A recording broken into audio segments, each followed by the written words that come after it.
गांव के बीचों बीच एक पुराना कुआं था। लोग कहते थे कि उस कुएं में एक भूत रहता है। अगर कोई उस कुएं के पास मांस का टुकड़ा रखता तो भूत कुएं से बाहर आकर उसे खा जाता। यह बात सुनकर लोग उस कुएं के पास रात को कभी नहीं जाते थे। रवि और मोहन दो अच्छे दोस्त थे।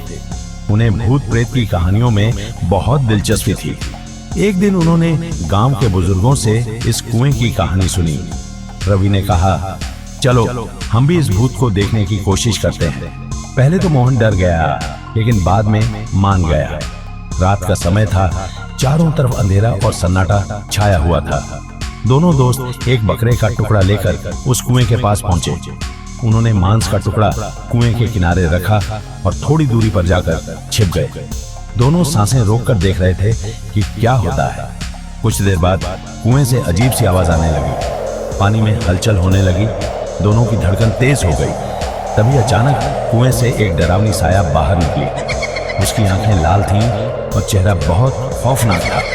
वो धीरे धीरे मांस की तरफ बढ़ने लगा। मोहन ने कहा, रवि, हमें यहाँ से भागना चाहिए, ये बहुत खतरनाक है। लेकिन रवि की दिलचस्पी और बढ़ गई थी।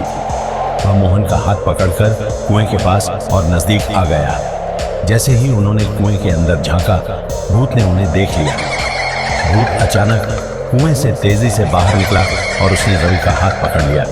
रवि जोर जोर से चिल्लाने लगा, मोहन, मुझे बचा। लेकिन मोहन कुछ नहीं कर पाया। उसकी आंखों के सामने भूत ने रवि को कुएं के अंदर खींच लिया। मोहन का दिल डर से धड़कने लगा। वह वहीं खड़ा रह गया, जैसे उसके पैर जमीन में धंस गए हों। तभी अचानक उसे कुएं से रवि की आवाज सुनाई दी।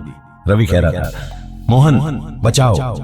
डर के मारे कांपते हुए मोहन ने फिर से कुएं के अंदर झांका। उसे वहां रवि का चेहरा नजर आया, लेकिन अब उसकी आंखें सफेद हो चुकी थी। रवि अब भूत बन चुका था। मोहन को समझ नहीं आया कि वह क्या करे। वह वहां से भागकर अपने घर पहुंचा और बेहोश हो गया।